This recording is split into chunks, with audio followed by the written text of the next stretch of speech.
Non sono un esperto di ricami, naturalmente, ma credo che questi lavori siano difficili da ottenere a mano, così come la loro riproduzione sulla tela di un quadro. Non è così facile nemmeno oggi. C'erano di queste macchine 300-400 anni fa. Se non c'erano, ci troveremmo davanti a sarti o cucitrici dalle mani d'oro e pittori straordinari.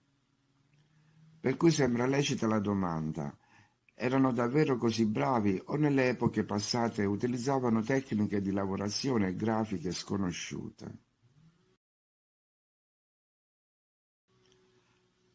Lo stesso si può dire per i fabbri che avrebbero forgiato queste armature.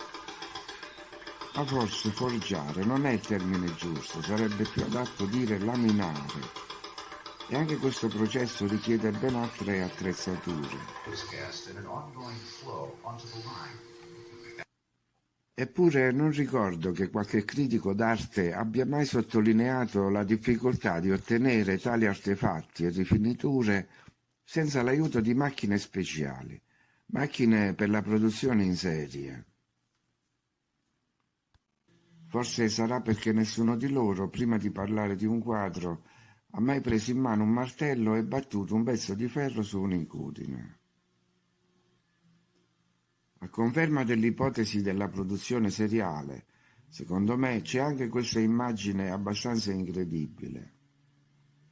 Si tratta del dipinto Ornatos de la Calle de las Praterias del 1763, che celebra l'arrivo di Carlo III a Madrid. L'usanza di stendere al balcone o alla finestra lenzuola e coperte è ancora radicata. Lo si fa soprattutto nel sud Italia, in occasione del passaggio di una processione, della statua della Madonna, eccetera. Quando all'inizio ho visto questa immagine ho pensato che fosse finta e invece è reale. È un dipinto del pittore spagnolo Lorenzo Quir, a volte Lorenzo Quiros, a volte Quiroz.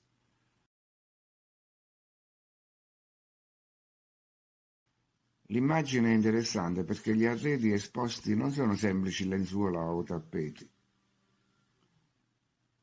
ma riproduzioni di quadri famosi. Abbiamo scene come quella di Ercole o Sansone che uccide il leone, quella che sembra la cacciata di Adamo ed Eva dal paradiso, palazzi antichi come quelli ritratti dagli artisti ruinisti. Ma perché dovrebbero essere riproduzioni?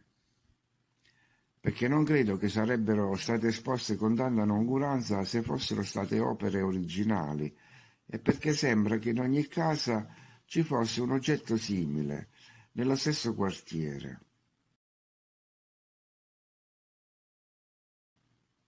Inoltre, se fossero state opere originali, sarebbero state incorniciate e non lasciate ad ondeggiare al vento. Quindi si tratta di pezzi di una certa importanza, tali da poter essere esposti in segno di riguardo, ma non pregiati al punto da non poter essere esposti sulla strada.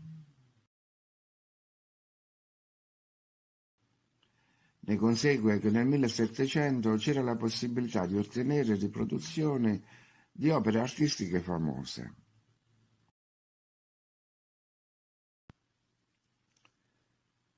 Dove avveniva la stampa di queste scene con tematiche sacre o mitologiche importanti nell'immaginario della gente, da dove venivano importate e poi acquistate come oggetti preziosi, come ancora oggi si fa con le lenzuola ricamate. O forse si faceva fino a qualche tempo fa, quando si preparava il corredo matrimoniale. O forse sto già parlando di preistoria. Ad ogni modo questo genera altre domande. La perfezione di alcuni quadri è dovuta alle capacità artistiche dei geni del colore o delle macchine.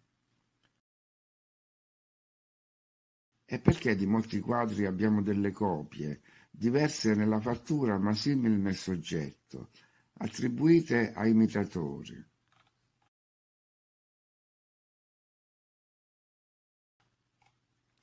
come facevano ad imitare delle cose che si trovavano a migliaia di chilometri di distanza. Esse non fossero altro che variazioni a seguito di un aggiornamento della linea di produzione. Migliaia di opere uguali, anche se poi ne sono rimaste poche. Oppure appartenevano al mondo di prima di un diluvio e venivano riciclate come trofei e oggetti preziosi per la compravendita.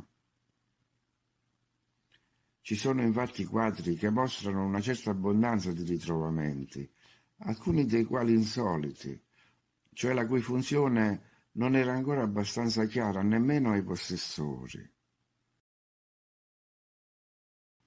Questo signore, per esempio, sembra chiedersi a cosa diavolo potesse servire l'apparato di cui è venuto in possesso. Anche sullo scopo preciso delle armature forse dovremmo rivedere la nostra idea. È probabile che fossero state progettate per evitare i morsi delle belve.